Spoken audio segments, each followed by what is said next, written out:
The Blood of Kings.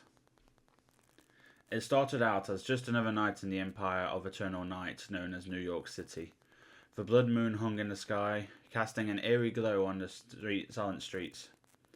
Most of Manhattan's citizens had long since locked themselves away in safe houses to protect themselves from the creatures of the night that stalked the urban island. Those who dared to venture out into the darkness rarely returned to tell the tale. Suddenly, a circle of energy appeared in the center of Times Square. Though the neon signs and electromagnetic billboards had long since gone dark, the strange portal's crackling energy illuminated the once bustling crossroads for the first time in what seemed like ages. A figure, clad in black from head to toe, stepped through the doorway between dimensions. "I have arrived, sister," King T'Challa said, kneeling down and placing a hand on the pavement. "It has been far too long since I paid a visit home."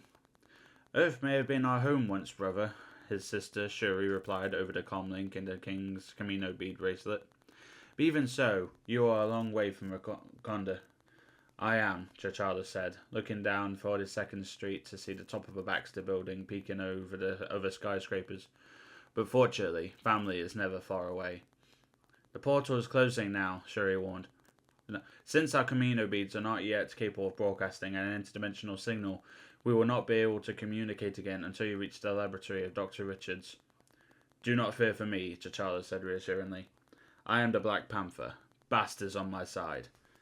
"That is exactly why I fear for you," Shuri responded, her solemn voice beginning to fade as the circle of energy vanished from sight. "Now more than ever." The king of Wakanda understood his sister's concerns.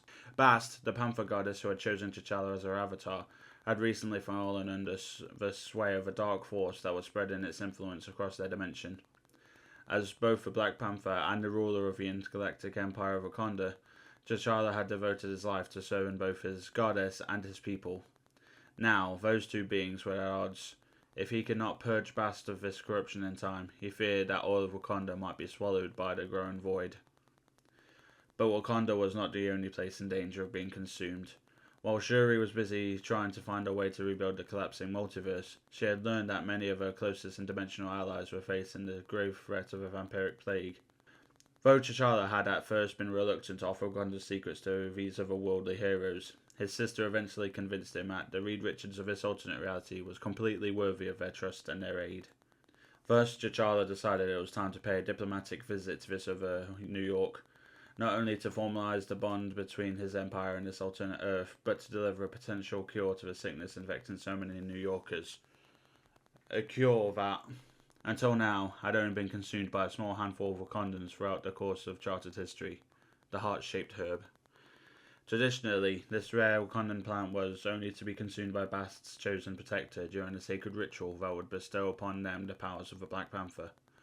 For a normal human, one not from a royal bloodline or chosen to be a physical manifestation of an ancient deity, the herb still had profound effects when consumed, purging toxins and restoring vigor to those even in the most dire of health. On Earth, the heart-shaped herb could only be grown on the vibranium-rich soil of Wakanda. However, royal priests had since learned to cultivate it in Brerin T'Challa, the capital city of their new interstellar society. Even so, the crop of this sacred herb was still extremely limited, and T'Challa feared that it could do more harm than good in the wrong hands. As such, he chose to deliver the herb to Reed Richards himself. T'Challa's bodyguards, the Dora Milaje, worried that their king's decision was far too reckless.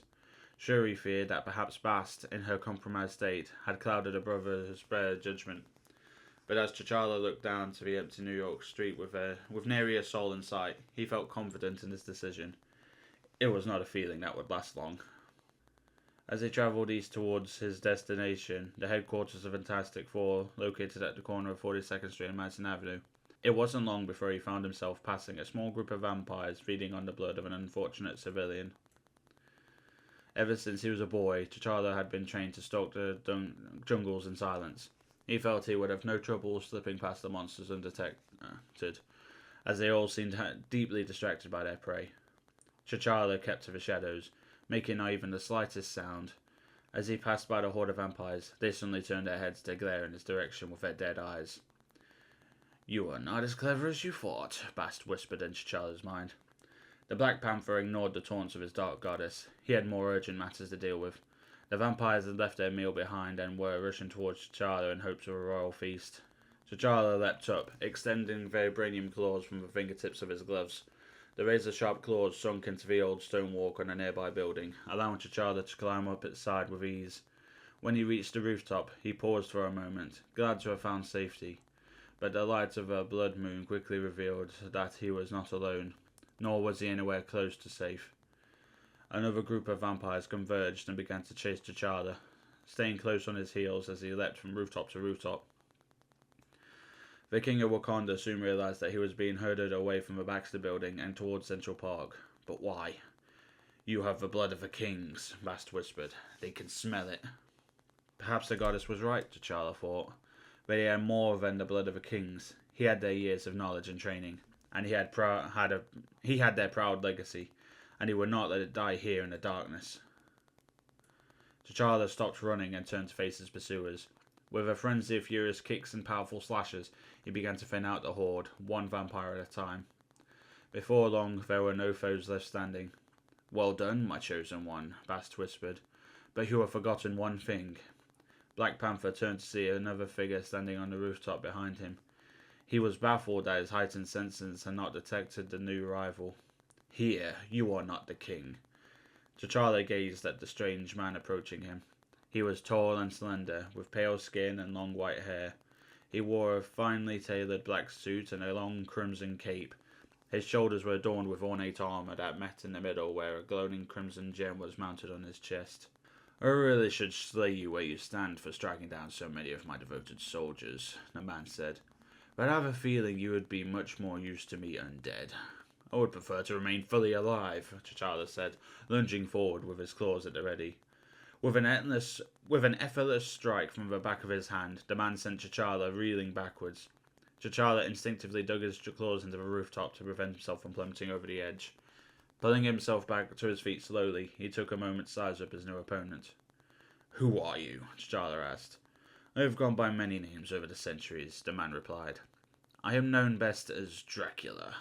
Dracula walked over to T'Challa and stared him in the eyes. As badly as T'Challa wanted to attack his foe again, he felt as though he had somehow lost complete control over his own actions. Compelled by the Lord of Vampires, the King of Wakanda fell to his knees. "But you may call me your majesty," Dracula finished with a grin, his sharp fangs flashing in the moonlight. Dracula leaned in, ready to sink his teeth into T'Challa's neck. But when he tried to bite his victim, Dracula reeled in pain. The Black Panther's vibranium mesh armor was not only impenetrable, but it had a number of self-defense mechanisms built into its nanofibers.